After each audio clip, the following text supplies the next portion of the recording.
Jadi nur yang pertama dinamakan nur intibah. Dengan nur intibah ini kita akan dapat menyedari, memahami dan merasakan apa yang disebut oleh Allah mengenai resi-resinya di dalam Quran atau apa saja. Kalau tak sebut pun memang kita sentiasa dalam urusan Allah SWT, kita merasa apa saja kita sedar. Ini nur intibah, kan sudah berbeza. Tapi biasanya tuan-tuan, memanglah orang semacam ini, orang yang dikurniakan oleh Allah hidup hati nur intibah ni tak ramai, dia kerana khusus, Tapi bukan berarti kita tak ada peluang. Kita diberi peluang yang sama,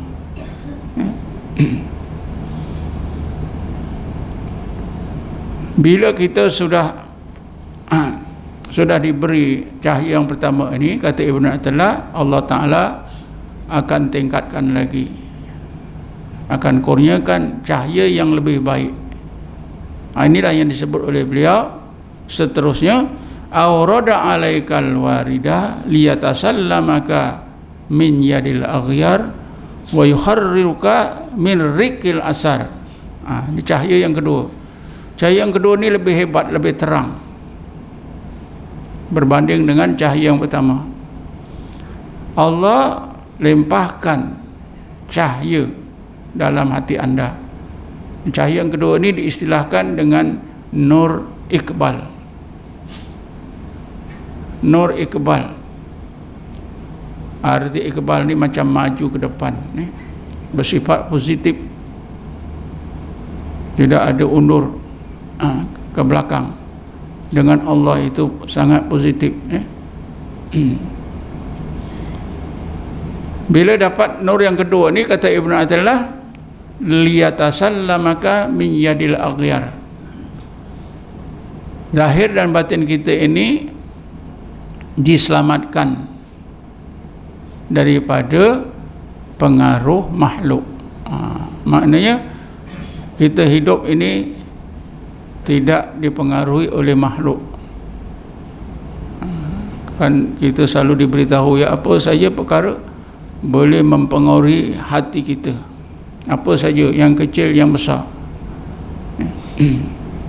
Banyak perkara dalam hidup kita ini boleh mempengaruhi hati kita, sehingga kita susah nak lepaskan daripada pengaruh itu.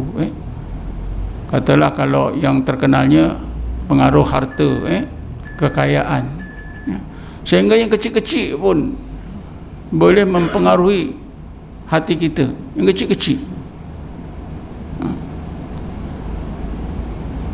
Misalnya seseorang, hobi seseorang tu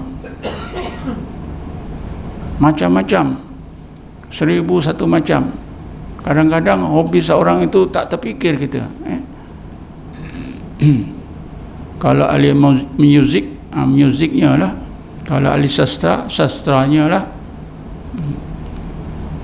Tapi kalau kita dikurniakan oleh Allah cahaya kedua ni, Ibn Attallah kata, liyatasallamaka min yadil aghyar, zahir dan batin kita ni diselamatkan oleh Allah daripada pengaruh makhluk. Kemudian akhir sekali beliau menyebutkan wa yukharriruka min rikal asar. Bila dibebaskan daripada pengaruh makhluk, maka dia merdekalah daripada diperhamba oleh makhluk. Bila merdeka daripada diperhamba oleh makhluk, dia jadi hanya hamba Allah. Bila jadi hamba Allah, barulah seorang itu merdeka. Selalu disebutkan apa itu makna merdeka, saya selalu dengar juga. Makna merdeka itu yang sebenarnya dalam Islam, bila kita jadi hamba Allah saja, barulah kita merdeka. Seperti yang disebut tadi dalam surah apa itu, Suratul Fajr. Ya Bismillahirrahmanirrahim. Ya ayyatuhan nafsul mutmainnah irji'i ila rabbiki radiyatan mardiyah fadkhuli fi ibadi. Orang inilah orang merdeka. Tapi berapa orang tak tahulah. Antara tadi saya dengar waktu berita ke apa, penduduk dunia ada 11 bilion 11 bilion, ramai. Tapi berapa orang yang jadi hamba Allah merdeka? Bila jadi hamba Allah merdeka. Selagi belum jadi hamba Allah, dia tak merdeka. Ini dah timbul ungkapan dalam kalangan orang-orang sufi, hamba itu merdeka, merdeka itu hamba. Maknanya kalau kita jadi hamba Allah seperti tadi, ya ayyatuhan nafsul mutmainnah irji'i ila rabbiki radiyatan mardiyah fadkhuli fi ibadi. Masuk dalam gulungan hamba Allah, dia jadi merdeka. Ini hakikat kemerdekaan sebenar dalam Islam. Selagi belum dapat ini, kita masih jadi hamba makhluk. Jadi kata Ibn Athaillah, kalau kita dikurniakan oleh Allah cahaya yang kedua, iaitu nur iqbal, maka kita semata-mata hidup ini positif dengan Allah Subhanahu Wa Taala. Kita lepas daripada dipengaruhi oleh apa juga makhluk, dan kita menjadi hamba Allah semata-mata. Ini keterangan Sembita Selalu. Akhir sekali tuan-tuan, kata Ibn Athaillah, cahaya yang ketiga, peringkat yang ketiga ialah dinamakan Nur Al-Wisal. Aurada alaikal waridah liyukhrijuka min sijni wujudika ila fadai syuhudika. Allah Ta'ala waridkan ke dalam ruang hati anda Nur Al-Wisal. Wisal artinya sampai, cahaya yang menyampaikan anda kepada mengenal Allah sebenar-benar. Makna menyampaikan kepada ma'rifatullah. Liyukhrijuka, supaya dapat mengeluarkan diri anda daripada apa? Min sijni, daripada penjara. Kita ni kalau ikut Ibn Athaillah macam di penjara. Di penjara apa? Di penjara oleh diri sendiri, wujud diri.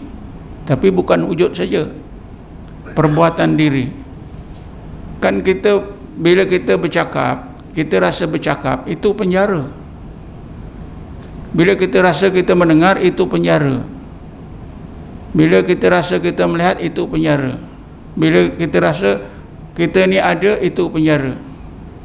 Maknanya kita tak boleh keluar. Susah sangat tuan-tuan. Kita nak hilangkan perbuatan kita ni untuk sampai kepada hakikat perbuatan Allah, cukup susah. Kalau kita melihat, Allah melihat, ada dua yang melihat, betul tak? Kalau kita mendengar, Allah mendengar, maka ada dua yang mendengar. Sedangkan kita wajib mengesahkan sifat-sifat Allah. Bila kita yakin Allah itu bersifat sama, mendengar, Allah sajalah yang mendengar. Makhluk tak dengar. Tapi kita tahu makhluk dengar.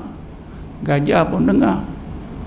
Binatang-binatang kecil besar pun dengar, ada telinga. Kan semua pendengaran makhluk itu kan kesan. Kesan, cuma kesan. Kesan daripada apa? Sama Allah. Allah saja mendengar. Jadi nak menghilangkan ini sifat-sifat ni, perbuatan kita ni, melihat, mendengar, bercakap, berbuat sesuatu, nak hilangkan tu, ini macam sangat susah. Sehingga Ibn Athaillah kata macam kita ni di penjara. Nak keluar penjara bukan senang tuan-tuan. Macam tu. Tapi bila Allah Ta'ala kurniakan kita Nur Al-Wisal, kita dikeluarkan oleh Allah, liyukhrijuka, cahaya ini akan dapat mengeluarkan anda min sijnil, daripada penjara wujudika, wujudnya diri anda, wujudnya perbuatan anda dan lain-lain, ila fadai syuhudika ke kepada luasnya pandangan musyahadah anda terhadap resi-resi Allah Subhanahu wa taala. Ini memang susah tuan-tuan ni. Selagi kita ada wujud diri kita, maka rasa wujud diri itu menghijab hati kita untuk sampai kepada hakikat wujudnya Allah. Bila kita rasa kita melihat, itu hijab yang menghijab kita untuk sampai ke mengesahkan sifat sama. Itulah seterusnya. Bila kita rasa bercakap, itu hijab. Jadi makna perbuatan kita ni sendiri hijab yang menghijab hati kita untuk sampai kepada hakikat sifat-sifat Allah Subhanahu wa taala, perbuatan Allah Subhanahu wa taala. Kan kita wajib mengesahkan yang ada perbuatan itu Allah saja. Perbuatan makhluk itu kesan daripada perbuatannya, kesan. Tapi kita sudah kesan itu dengan yang beri kesan macam kita samakan. Itu yang menyebabkan kita tak betul atau menyekutukan Allah. Yalah, kalau kita rasa kita melihat sebenar-benar Allah melihat, ada banyak yang melihat. Coba bayangkan tuan-tuan, macam mana kita tak syirik? Kan ada hadis qudsi, apabila aku telah kasih kepada hamba-Ku itu, maka aku jadi penglihatannya yang digunakan untuk melihat. Maknanya orang yang telah disampaikan oleh Allah pada hakikatnya, dia merasakan semuanya perbuatannya itu adalah perbuatan Allah, yang dirasa perbuatan Allah, penglihatan Allah, pendengaran Allah, percakapan Allah, gerak Allah dan sebagainya. La tataharrak zarratun illa biiznillah. Satu zarrah, satu atom tak bergerak, satu abuk tak bergerak kecuali dengan izin Allah. Bila abuk itu berterbangan, apa yang kita ingat? Angin. Tutuplah kipas ni, benda ni bertabur. Betul kan? Angin. Kenapa kita tak nampak? Qudrat dan iradah Allah, kehendak Allah, izin Allah, kita tak nampak. Artinya angin kerana kipas ini menghijab hati kita. Kerana itulah kita kata ini berterbangan kerana angin. Takat itu saja terhijab hati kita qudrat dan iradah Allah Subhanahu wa taala. Tetapi apabila kita sampai kepada tadi dikurniakan oleh Allah nur al-wisal, sampailah kepada hakikat yang sebenar. Kita direct, tak nampak kipas, kita rasa semuanya itu qudrat dan iradah Allah Subhanahu wa taala. Kan semuanya resi Allah tuan-tuan. Mana ada sesuatu yang bukan resi dia. Walillahi ma fis samawati wal ard. Apa saja kepunyaan Allah, yang di langit dan yang di bumi, yang kecil yang besar. Tak ada satu pun yang tidak milik Allah Subhanahu wa taala. Bukan saja milik Allah tapi tadbir Allah. Wa ilahi turja'ul umur, kepadanya kembali semua perkara. Ringkasnya, kita perlu berusaha meningkatkan, menambahkan amal ibadat kita, iman kita, bukan saja beramal dengan rukun Islam yang 5, berpegang dengan rukun iman yang 6, tapi kita perlu banyakkan zikir. Mudah-mudahan dengan zikir Allah hidupkan hati kita, Allah kurniakan dalam hati kita ini cahaya. Cahaya-cahaya yang ada 3 jenis tadi, kalau kita dapat ini, berarti kita dapat cahaya yang khusus daripada Allah Subhanahu wa ta'ala.